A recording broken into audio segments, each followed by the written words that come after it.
exactly 8:30 every morning, Maria Zhao walked through the frosted glass doors of Zhao Holdings with her quiet steps and neatly buttoned beige blazer. Her ID badge, clipped perfectly to her left lapel, reflected the overhead light in dull flashes as she moved through the gleaming marble lobby. She always carried 2 coffees, one plain black for herself and the other, a double-shot caramel latte extra foam for Mr. Dean Lin. She never missed the detail. She never spilled a drop. To most people in the office, Maria was nothing more than HR Maria. The woman who processed new hire paperwork, scheduled awkward performance reviews, and occasionally reminded people not to microwave fish in the pantry. She was polite, soft-spoken, and impossibly forgettable. Her hair was always tied in a clean low bun. Her shoes were always flat. And she never raised her voice, not even when the printer jammed or someone misspelled her name on an interoffice memo. Mr. Dean Lin, the newly appointed CEO of Zhao Holdings, barely remembered her name. He had been promoted just 2 months ago after a dramatic vote by the board, an effort to modernize leadership, as the press release put it. Tall, charming, and infuriatingly confident, Dean walked through the building like he owned the air. His designer suits were never wrinkled, his smile always perfectly timed, and his handshake just strong enough to assert dominance without seeming aggressive. To Dean, Maria was just the girl who brought him coffee every morning. "Thanks, Maria, right?" he said one Monday without looking up from his tablet as she placed the latte on his desk. "Yes, sir," Maria replied, her tone neutral, her hands steady. "You should work in hospitality," he muttered, tapping through charts. "You've got that service energy." She smiled faintly and stepped back without answering. Behind her, Sophia clenched her pen so tightly the cap cracked. Back in the HR office, one of the least visited rooms on the executive floor, Sophia shut the door behind them and let out an annoyed breath. "I swear, one more comment like that and I'm submitting a resignation. Or a complaint. Or both." Maria didn't look up from her laptop. "You won't. You'd miss me." "I wouldn't miss this place, that's for sure," Sophia muttered, slumping into the chair across from her. "It's not right, you know. They treat you like you're nobody." Maria tilted her head slightly as if listening to a distant echo. "It's okay. It's not okay." Sophia sat up straighter. "You built half the back-end HR system. You rewrote company policy. You're literally the reason our maternity policy exists. And no one remembers," Maria said softly. "Which is exactly what I need." Sophia stared at her, confused. "Need? Maria, come on. You've worked here for how long? 12 years. Your grandfather built this company." Maria looked up then, her expression unreadable but calm. "Exactly. And that's why I can't rush." Outside the window, the city buzzed with the usual Monday chaos. Traffic, noise, the occasional construction crane swinging ominously close to a rooftop. But inside that quiet office, Maria held a secret larger than the skyline. She wasn't just the HR manager. She was the primary shareholder of Zhao Holdings, owning 90% of the company's stock, bequeathed to her silently by her grandfather, Mr. Zhao Yunxing, upon his passing 8 months ago. The board had agreed to keep it quiet until Maria chose to come forward. And Maria, reserved, precise, always thinking 5 steps ahead, chose to wait. She had watched as Dean swept into the company with all the flair of a man convinced he had already won. She had watched him restructure departments, shuffle people like cards, and host glitzy leadership meetings with expensive pastries and motivational quotes. All the while, he never asked who signed the final budget approvals. Never once wondered why every executive decision somehow needed Maria from HR to process it. The truth was, she let him underestimate her. "He's cutting costs again," Sophia said, scrolling through her phone. "Rumor is he's targeting HR next. Wants to outsource." Maria didn't react. Instead, she closed her laptop gently, folded her hands on the desk, and looked at Sophia with that calm, glassy composure that always made her look much older than 32. "Let him try," she said. Sophia blinked. "You're really going to let him?" Maria stood up and walked to the window. The morning sun reflected off the tower next door, casting long, geometric shadows into the office. "Sometimes," she said slowly, "you have to let people decorate the castle before they realize the queen still holds the deed." And with that, she turned back toward her desk, picked up a folder marked Internal Restructure, Confidential, and handed it to Sophia. Make sure this lands on his desk by Friday. I want him to read it, right before he makes the biggest mistake of his career. Sophia took the folder, her mouth slightly open, her eyes wide with a mix of admiration and nervous anticipation. Maria, she whispered, you're playing a dangerous game. Maria's expression didn't change. No, she said. I'm playing my turn. Finally. And for the first time in a long while she allowed herself a smile. Not for anyone else but for herself. The girl who brought coffee wasn't going to be quiet much longer. The announcement came with fireworks. Figuratively and nearly literally. Dean Lin was officially appointed as the new CEO of Zhao Holdings. A press release blasted across every financial platform by 9 a.m., featuring his sleek professional headshot and a bold headline. Asterisk, Zhao Holdings enters a new era under fresh leadership. Inside the building, a large vertical banner hung in the lobby. Welcome our new CEO Dean Lin. Staff clapped politely as he arrived that morning, shaking hands with the board and flashing his practiced smile at anyone who made eye contact. He stood tall, tailored in a deep navy suit, the kind that whispered wealth without shouting it. With his usual confidence, Dean addressed the senior staff in the executive conference room, tossing around phrases like agility, performance culture, and asterisk redefining core values. Asterisk it all sounded impressive, but most people just heard, change is coming. Maria watched from the back of the room. She sat quietly, legs crossed, a notepad in her lap, not bothering to take notes. Sophia was beside her, half listening, half eye-rolling. Dean didn't acknowledge Maria. He hadn't even glanced in her direction since he started talking. After the meeting, chaos began. Departments buzzed with whispers. People were being moved, reassigned, or in some cases dismissed. Dean had wasted no time. He wanted to leave his mark, and fast. By noon, an internal email arrived. All managers please report to the CEO's office for departmental review. Maria folded the laptop screen and stood calmly. Sophia looked alarmed. You think he'll try something? Maria didn't answer. She only adjusted her blazer and walked toward the elevator with quiet grace. The atmosphere in Dean's office was overly polished, almost sterile. He sat behind the wide mahogany desk, flipping through files that had been prepared for him by someone else. Maria entered and stood by the chair without sitting. Dean looked up, somewhat surprised. Maria from HR. Please sit. She did. I'll be blunt, he said, leaning back. We're reducing redundancy. HR has too many hands on small things. I've gone through some files, and while you've been inconsistent, I don't see a strong reason to keep your current role. We'll be merging HR operations with an external consultant firm to improve efficiency. Maria said nothing. Her eyes didn't flicker. She didn't even raise a brow. Dean misread her silence as confusion. You'll get a fair exit package, he added. 3 months' pay, plus your remaining leave paid out. Still she didn't speak. She only glanced at the paper he slid across the table. Dean continued, no hard feelings. I actually appreciate your organizational skills. I just think you're not quite a fit for the new direction we're headed. Maria smiled faintly and picked up the pen. Without reading the details, she signed her name in clean, steady strokes. Dean looked satisfied, even triumphant.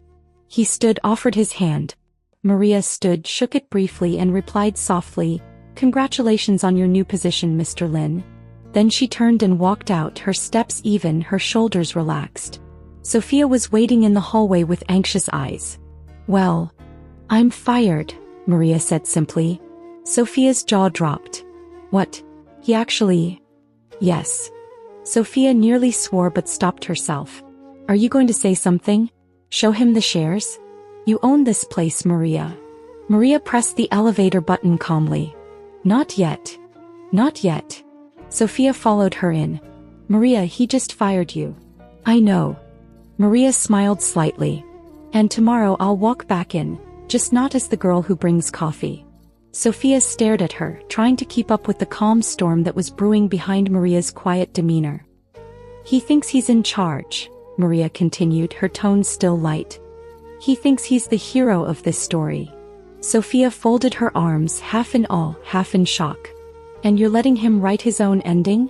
Maria looked out of the elevator as the doors opened. No, she said, walking out. I'm just letting him finish the prologue. That night, while the rest of the office scrolled through congratulatory LinkedIn posts about Dean's promotion, Maria reviewed a thick folder of legal and financial documents in her quiet apartment. The lights were soft and a cup of untouched tea sat cooling beside her. Her name was printed clearly on every share certificate. 90%. Undisputed. Absolute. She had promised her grandfather not to rush. Let them show you who they really are, he once told her, his voice thin from the hospital bed. And when they do stand, don't shout. Just stand. So she waited.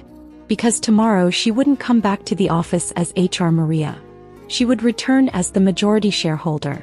And Dean Lin, CEO or not, was about to learn exactly who held the company in the palm of her hand.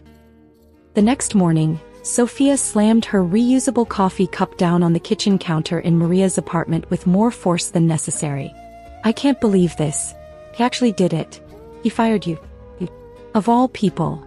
Maria sat at the dining table calm as ever, quietly buttering toast like the world hadn't changed. She was still wearing her linen robe, her hair in a loose braid, her phone untouched since sunrise. I warned you not to drink so much coffee, she said mildly. Sophia glared. This is not a coffee issue. This is a dignity issue. You let him fire you like some intern who messed up a spreadsheet. Maria took a bite of toast and looked up. He didn't fire me. He removed the image of me he thought he understood. That's very different. Sophia paced across the apartment, grabbing the stack of folders she'd brought in that morning. Her shoes echoed with each step, her nerves fraying at the edges. I'm serious, Maria. He's already rearranged half the departments. HR is being outsourced. Legal is next. If he touches finance, that's the heart of everything. He's going to gut this company for performance points. And you're sitting here spreading jam like we're on vacation in the countryside. Maria wiped her fingers slowly and reached for the folder Sophia had placed on the table. You brought the internal audits? All the clean ones and 2 that are suspicious, Sophia said, her voice softer now. Travel expenses, off-the-book vendor payments, inflated marketing costs under executive approval. Maria flipped through them quietly, her eyes skimming details with the ease of someone who had read 1,000 similar pages. Keep collecting, she said. Cross-reference with the CFO's sign-offs. Dean may be smart, but I doubt he knows how far the mess actually goes. Sophia sat down at last, rubbing her temple. Why are you not angry? I am, Maria said. But being angry out loud is easy. I'd rather wait until everyone else is angry with me. Sophia let out a sharp laugh. You're terrifying, you know that? Maria gave a small smile. That's not the word most people use. Later that day, Sophia returned to Zhao Holdings alone, walking through the glass doors with a scowl that made the receptionist shrink behind the counter. She kept her badge, claiming she was finishing transition work. No one questioned her. She was Maria's assistant after all, and Maria was just HR. Or so they still believed. Back in the HR office, which was scheduled for decommissioning in a week, Sophia pulled open the old archive drawer. She worked late into the evening, scanning files, copying internal reports, and quietly uploading them into a secure cloud drive titled Xanderska Legacy Backup under Maria's private ownership. Every document, every memo, every financial report signed by Dean. She marked them, cross-checked them, time-stamped them. It wasn't about revenge. Not for Maria. It was about accuracy. And when the time came to speak, they wouldn't need to raise their voices. They'd have facts. That night, as Maria prepared her outfit for the next day, she chose a navy blue suit she hadn't worn in months. It was elegant, clean, and sharp at the shoulders. She paired it with modest heels and a silk blouse her grandfather had given her before he passed. Dress like the position you already have, he once told her. The next morning, Dean was in the middle of an executive breakfast when he spotted Sophia walking across the hallway holding a brown envelope. He narrowed his eyes. Didn't we let HR go? Sophia turned slightly, smiled with polite sharpness and replied, Some paperwork doesn't disappear just because you ignore it, Mr. Lin. He blinked, caught off guard, but before he could say anything she was gone. Back at Maria's apartment, the woman herself was reviewing her calendar. Tomorrow was the quarterly board meeting. Attendance was mandatory, even for shareholders. She picked up the envelope Sophia had delivered. Inside were printed copies of the audit inconsistencies, some minor, some potentially criminal. She set it aside and opened the drawer of her desk, where her grandfather's will was stored. At the very top, the company's legal counsel had written in bold, "As the majority shareholder of Zhao Holdings, Maria Zhao holds absolute voting power in all executive decisions unless overruled by a unanimous board vote." Maria leaned back, fingers laced behind her head, staring at the ceiling for a moment. She hadn't asked for this war. But Dean had started it. And now she would end it. Not with drama, but with truth. And power. The rain fell steadily outside the towering windows of Zhao Holdings' executive floor as the boardroom lights flickered to life. It was an unscheduled meeting, called last minute by Maria herself. The board members, most of them aging men in sharp suits, shuffled in with curious glances and muttered questions. Nobody knew why she had summoned them. Some barely remembered her role in the company at all. Dean Lin entered 5 minutes late, adjusting his cufflinks with his usual self-assured grace.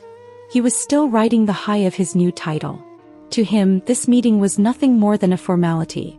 Perhaps Maria had come to plead for her job back. If so, he would handle it with politeness and then move on. He didn't expect to find her already seated at the head of the table. Maria wore a tailored navy suit that matched the storm outside. Her hair was pulled into a sleek twist, and a slim leather folder rested in front of her. She looked calm. Not the kind of calm that comes from submission, but the kind that comes from certainty. Dean raised an eyebrow, trying to mask his confusion with a smirk. "Maria," he greeted, taking a seat 2 chairs down from her. "I wasn't aware HR had the authority to call a board meeting." Maria returned his gaze evenly. "They don't." "So?" He chuckled, glancing around for backup. A few board members offered polite smiles but didn't intervene. Maria opened the folder slowly. "I'm not here as HR today." The room stilled.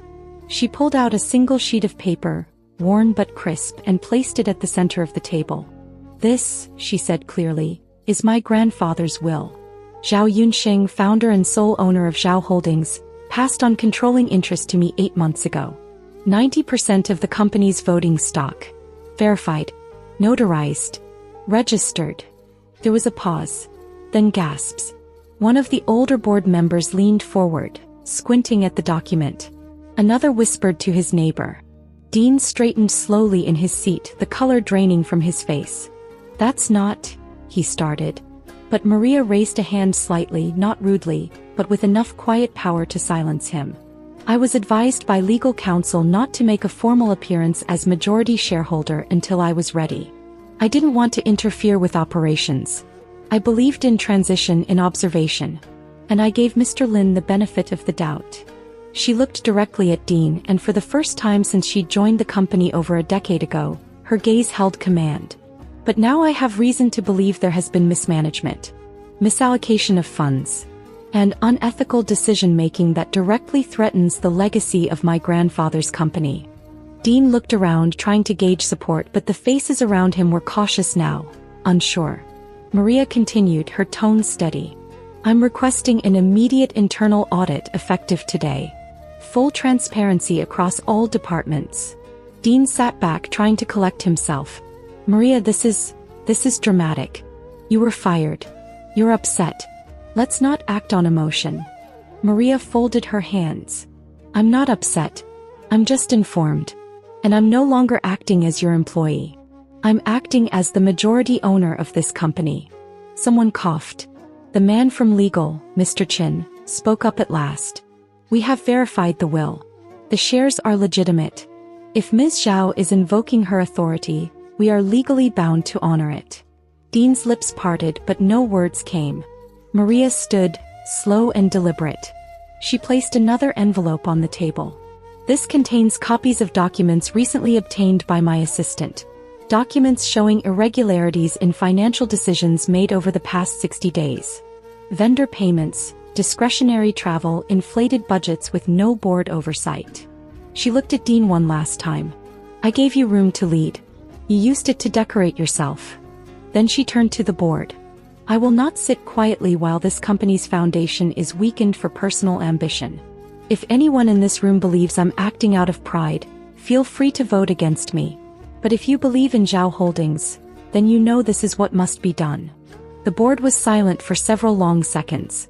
Then one by one members began nodding. Dean sat frozen, his face pale, the documents in front of him untouched.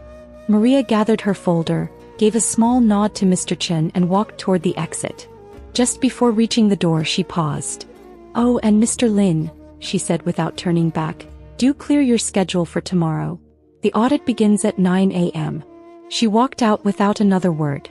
In her silence she had said everything. The following morning the atmosphere inside Zhao Holdings shifted like a tide turning in the dark. It wasn't dramatic or loud, no announcements, no raised voices. Just a creeping tension that spread down every corridor, through every department, like a quiet warning.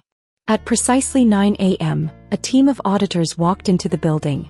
They wore plain suits and neutral expressions, carrying laptops and sealed folders. They didn't greet anyone, didn't ask for directions. They already knew where to go. Maria watched from her glass office on the top floor, a cup of tea warming her hands. She didn't smile. She didn't flinch. She simply observed. Sophia entered a moment later, holding a printed report in one hand and her phone in the other. "You were right," she said without preamble. "The preliminary checks show inconsistencies in last quarter's vendor lists. 3 of the consulting agencies Dean approved don't exist in the government database." Maria nodded once, not looking surprised. "That's not all," Sophia continued, placing the report on the desk. "A company retreat to Macau, supposedly for team building. 30 employees were listed but only 6 actually went. The rest..." She paused.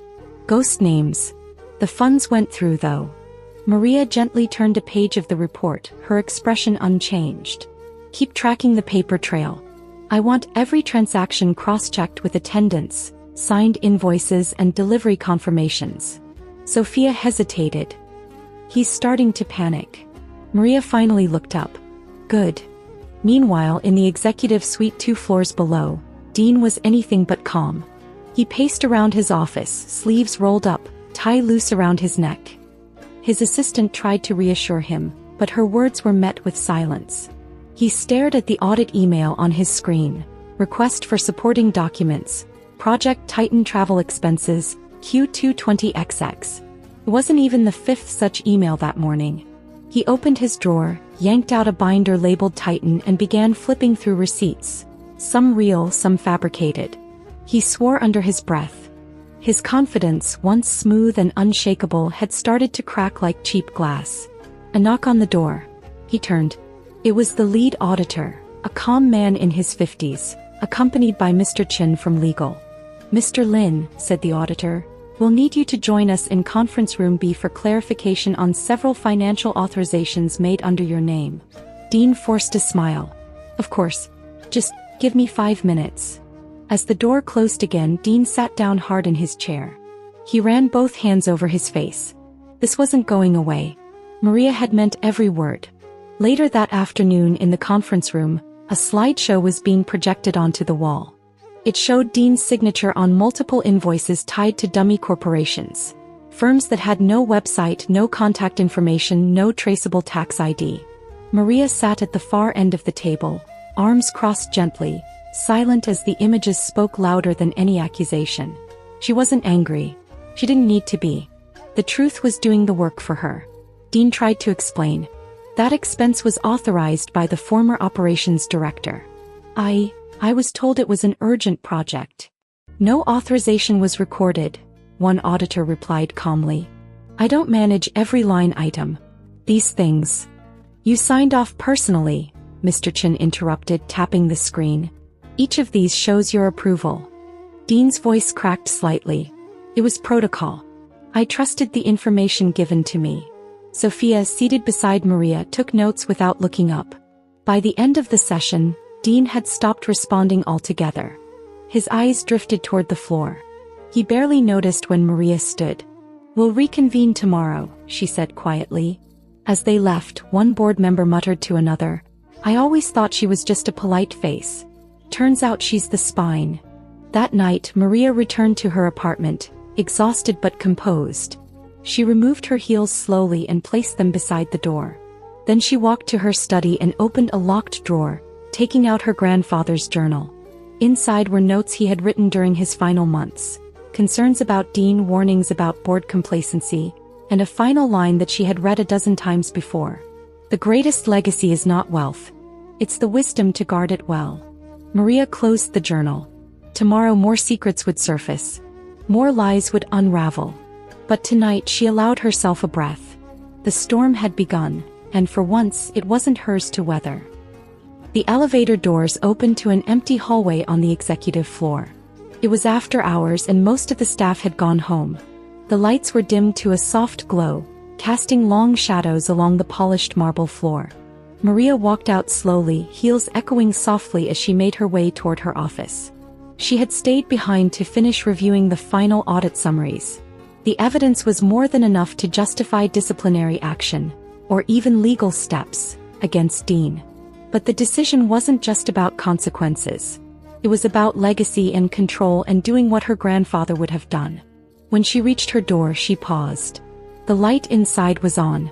She opened it and found Dean standing in front of her bookshelf, hands buried in his pockets, his suit jacket tossed over a chair. He turned when he heard the door. "You shouldn't be in here," she said calmly, setting her folder down on the side table. He didn't move. "We need to talk." Maria didn't answer right away. She walked to her desk, removed her earrings and placed them neatly in a small ceramic tray.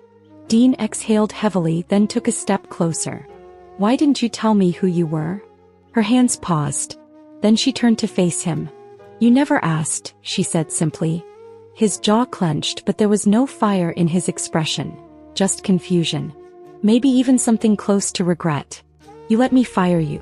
You watched me sign off on your dismissal like you were just anyone." "I was waiting," Maria said softly. "Watching. Letting you reveal who you really are without interference." He looked down at the floor, then back at her. "I thought you were just harmless, quiet, always polite. I didn't know." "You didn't bother to know," she interrupted, her voice still calm. "You saw what you wanted to see. That's not my fault." Dean stepped closer, slowly now, as if unsure of himself for the first time in years. "I made mistakes. I know that. But I wasn't trying to destroy the company." "No," she agreed.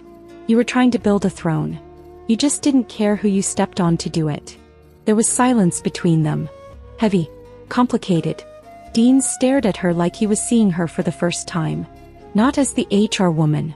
Not as the quiet girl who brought coffee. But as the woman who now stood in complete control of everything he thought he owned. And yet there was no smugness in her face. No revenge. Just quiet certainty. "You know what's strange?" he said finally.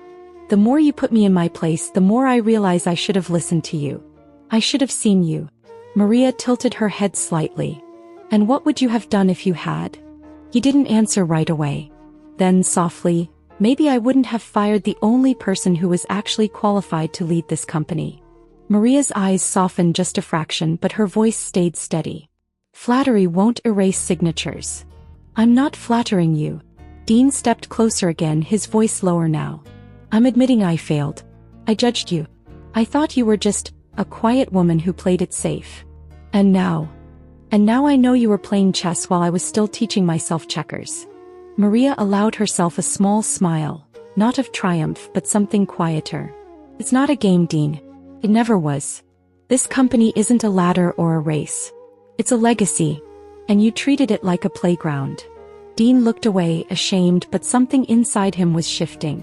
His usual arrogance had drained out. In its place was something almost vulnerable. "I don't hate you," Maria said after a long pause. "I just don't trust you." Her words hit harder than any raised voice ever could. Dean nodded slowly. "That's fair." As he turned to leave, his hand hesitated on the doorknob. "If I could go back and do it differently?" "You'd ask," Maria said, finishing the sentence for him. He looked at her one last time. "You're extraordinary, you know that?" She didn't reply. Just looked at him with eyes full of truths he couldn't undo. When the door finally closed behind him, Maria stood in silence.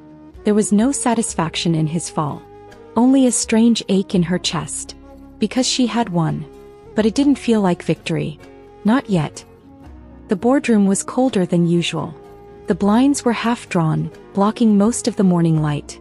Around the long oval table, the board members sat tense and quiet, their expressions guarded. At the head of the table sat Maria Zhao, poised, steady, and unreadable. Before her lay the final audit report. Neatly bound, 123 pages of detailed findings. Discrepancies, unauthorized transactions, ghost employee payouts, and bloated travel expenses. Everything signed by Dean Lin. Across from her, Dean sat stiffly in his chair. He wore a dark suit and a blank expression, but his hands were clenched tightly in his lap. He hadn't spoken since entering the room. Mr. Chin, head of legal, stood beside Maria and addressed the group. After a full and independent audit, the findings presented here suggest serious ethical and procedural violations. Funds were misused. Company protocols were bypassed. These are not small oversights. They're deliberate actions. He looked around the table. No one challenged him. Maria didn't gloat. She didn't speak over anyone or add dramatic commentary. She waited until the report had been circulated, read, and acknowledged. Only then did she speak, voice calm and unwavering. As majority shareholder of Zhao Holdings and in accordance with company bylaws, I am calling for a formal vote to remove Dean Lin from the position of Chief Executive Officer. A beat of silence followed. Dean finally looked up, voice quiet but audible. I never meant to harm the company. Maria met his eyes. Intent doesn't erase outcome. Then she turned to the board. Let's proceed. The vote was done by hand. Mr. Wang, the CFO, raised his hand first. Then Mrs. Fong, followed by Mr. Li. One by one, arms went up. Unanimous. Dean closed his eyes briefly. He didn't argue. He didn't beg. He just sat there, breathing heavily as if trying to hold the moment together by sheer will. Maria didn't smile. She didn't even blink. The chair beside her was now empty. The room waited for her to say something more. Some declaration, some victorious speech. Instead, she simply let out a breath she'd been holding for days. I didn't want to destroy him, she said softly. I just wanted to be seen. Her words weren't meant for the room. They were for herself. And they echoed louder than any gavel or boardroom decree. The meeting was adjourned. Dean stood slowly, nodding once toward Maria without saying a word. Then he walked out, shoulders heavy, the silence following him like a shadow. After everyone left, Maria remained seated. The room was quiet now, but her mind was not. Sophia entered minutes later, her face unreadable. It's done, she said. Maria looked at her. Yes. You should be relieved. I should, Maria said, but her voice lacked the conviction. It doesn't feel like a win. Sophia sat across from her and reached for her hand. Because it never was about beating him. Maria nodded slowly. It was about proving I was never just the girl who brought coffee. For a long time neither of them said anything. Outside the window the city carried on, unaware of the quiet shift in power that had just taken place. No celebrations. No champagne. Just a woman, finally standing in the light she had always earned. The days following Dean's removal passed like a quiet storm. No formal statement was released to the press. No internal memo detailed the truth behind his departure. The board agreed to keep the matter discreet and professional. But in an office as interconnected as Zhao Holdings, silence only made the whispers louder. Rumors bloomed like wildflowers. Some said Dean had resigned due to burnout. Others said he had taken the fall for someone else's corruption. A few even insisted Maria had set him up from the beginning. A revenge arc hidden beneath her polite smile. Maria didn't bother correcting any of it. She kept her head down, her work consistent, her leadership measured. But she noticed the difference. People looked at her differently now.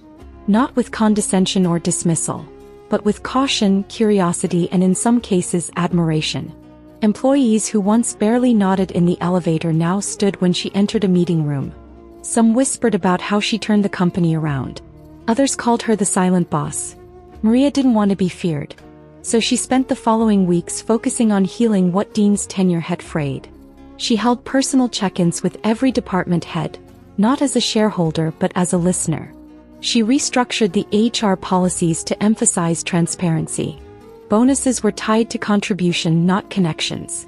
Vendors were re-evaluated. Every consultant contract now went through 2 layers of approval, not one. Sophia watched her with quiet pride, though sometimes she still sighed in private. "You're running a marathon like it's a slow walk," she told Maria one evening. "Don't you ever get tired?" Maria, as always, smiled faintly. The company deserves someone who doesn't rush its heartbeat. Still, no matter how much Maria focused on the work, her mind refused to let go of the loose thread Dean had left behind. He had vanished. No farewell email. No message. No attempt to explain, apologize, or fight back. He was simply gone. Maria told herself it was for the best. His chapter was closed. The company had turned the page. But sometimes, when she stood by the window of her office at sunset sipping tea, her memory would drift back to that moment 2 years ago during a tense investor meeting. She had been overlooked again. A senior board member had laughed at her suggestion for restructuring the onboarding system, calling it cute and a little ambitious for someone in HR. Dean, who had only been a department head at the time, had leaned forward and said coolly, "You don't belong in HR. You're more than that." It was the first time anyone had said it aloud. He hadn't looked at her while saying it. He had said it to the room like a correction, like a fact. She remembered how something shifted inside her that day, just a little. It wasn't love, but it had been a beginning. A spark she'd ignored. And now that spark haunted her in the quiet moments. One evening, long after the last employee had left and the cleaners were wiping down the elevators, Maria sat alone in the boardroom, reviewing final proposals for a new mentorship initiative. Her fingers hovered over a folder marked Emerging Leadership Program. Dean had drafted the original version 6 months ago. The idea had been good. His execution had been messy. Maria made notes in the margins, improving it, reshaping it into something cleaner, more thoughtful. As she closed the folder, she found herself whispering without thinking, "You had the right instinct, but you moved too fast." The silence that followed wasn't cold, it was reflective. She didn't hate Dean, and that was the hardest part. He had been wrong, but he had also seen her once before anyone else had.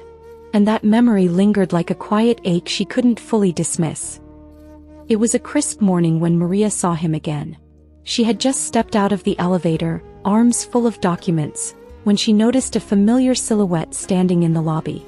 He wasn't wearing one of his usual expensive suits. Just a charcoal gray coat, a white shirt and dark jeans. There was no trace of the old CEO swagger in his stance. He stood still, unsure, with his hands tucked in his coat pockets, looking up at the company's logo like it meant something entirely different now. Maria paused just for a moment. Her breath caught before she regained herself and continued walking past him. "Maria." His voice was softer than she remembered. Not weak, just grounded. She turned around slowly. "Dean." They stared at each other for a moment in that quiet space between glass walls and polished marble. He looked thinner. Tired. But not broken. "I'm not here to cause problems," he said quickly. I wanted to ask if we could talk. One last time." Maria hesitated, then nodded once. "My office." She led the way through familiar halls where he once walked with the ease of power. Now he followed at a respectful distance, like a guest unsure of his welcome. Sophia passed them in the corridor, eyes narrowing slightly, but said nothing. When they entered her office, Maria closed the door behind him. She didn't offer coffee. She didn't sit either. Dean spoke first. "I've spent the last month trying to understand everything I did wrong." Maria raised an eyebrow, arms still crossed. "You had a lot to work with." He almost smiled. "Fair." Silence settled again. Then he continued. "I didn't just lose my job," he said, voice low. "I lost the only woman I didn't realize I was falling for." Maria's face didn't change immediately.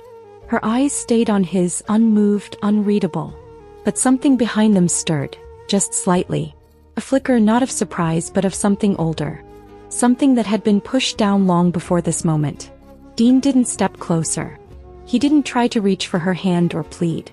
He simply stood there, owning his words without expectation. "I thought I was chasing power," he said, "but I was chasing the illusion of it. And in the process I stepped over someone who—" He stopped. "Who mattered." Maria looked down at her desk, her voice quiet. "I never wanted to make you small, Dean. I know. I just wanted to be seen." "I see you now," he said, no hesitation. That silence returned, but this time it wasn't sharp. It was heavy, yes, but gentler. Maria finally moved to the window, resting her hand lightly on the frame. This company still needs rebuilding. It needs humility, balance. Dean nodded. And it already has that. In you. She turned halfway to face him, eyes softer now but still cautious. Why now?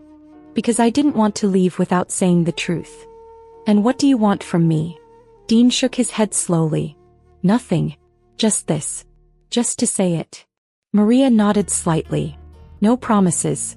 No sudden decisions. Just acknowledgement. He started to move toward the door. Before he left, he looked back one last time. You don't have to forgive me.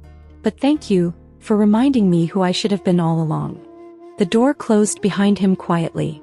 Maria stood still, watching the morning light spill across the floor. For the first time since the war between them began, she didn't feel the weight of winning. She felt something far more difficult to carry, grace. And deep down, buried behind her composed expression, was a heart that, against its own better judgment, had begun to wonder what it might mean to forgive. The sun was high above the skyline when Dean returned for the second time, this time invited. Maria sat alone in the boardroom, flipping through a thin folder marked Innovation Division Proposal. It was a project that had once sat forgotten in a corner of the company's archives, a startup initiative aimed at developing ethical tech solutions under the Zhao Holdings umbrella. Her grandfather had drafted the concept years ago but never launched it. She had revived it recently, sensing its potential. And now she had someone in mind to lead it. The knock on the door was quiet. "Come in," she said, not looking up. Dean stepped inside, more composed than before. He wore a dark blazer over a simple gray shirt, formal but not showy. He looked like someone who had learned to breathe differently, to walk softer. Maria gestured to the chair across from her. "Take a seat." He did. No assumptions. No flash of old arrogance. She slid the folder across the table. "This is a new division. A separate arm from the core company. It needs to be built from the ground up. Teams, partnerships, strategy. It requires someone who understands failure and wants to grow from it." Dean opened the folder. He didn't skim. He read carefully. "This isn't charity," Maria said. "And it's not an apology. It's a test of trust." He nodded. "I understand. You won't have decision-making power over any other branch. No shortcuts. No board seats. You'll report directly to me." He looked up, a small flicker of a smile on his lips. "That's fair." Maria leaned back slightly. "You said you didn't want anything from me." "I didn't," he said honestly. "But I'd be a fool not to accept the chance to build something right this time." There was no dramatic pause, no rush of emotion. Just two people who had collided, fractured, and now, tentatively, were learning how to stand beside each other again. She extended her hand across the table. "Welcome back, Mr. Lin." He took it without hesitation. "Thank you, Ms. Zhao." Later that afternoon, the two walked down the hallway side by side. The same hallway where Maria had once followed Dean in silence, coffee in hand, unnoticed. Now the rhythm of their steps matched. Equal. Quietly powerful. Employees watched curiously from behind monitors. A few exchanged knowing glances. A couple of them smiled. At the far end of the hall, Sophia stood leaning against the wall, arms crossed, an amused grin on her face. Well, she said as they approached. "Should I start preparing a press release? Or just wait for the movie adaptation?" Dean chuckled under his breath while Maria gave her a look, half stern, half amused. Sophia raised her hands in mock surrender. "Just saying. This is a twist I didn't see coming." As they passed her, Sophia fell in step behind them, still grinning. And in that simple moment, no applause, no headlines, Maria realized something deeper than victory. She hadn't just reclaimed her position. She had rewritten the ending. She had chosen trust over bitterness, strength over pride, vision over vengeance. This wasn't about a company anymore. It was about her. And this time she didn't just win the game. She owned the story.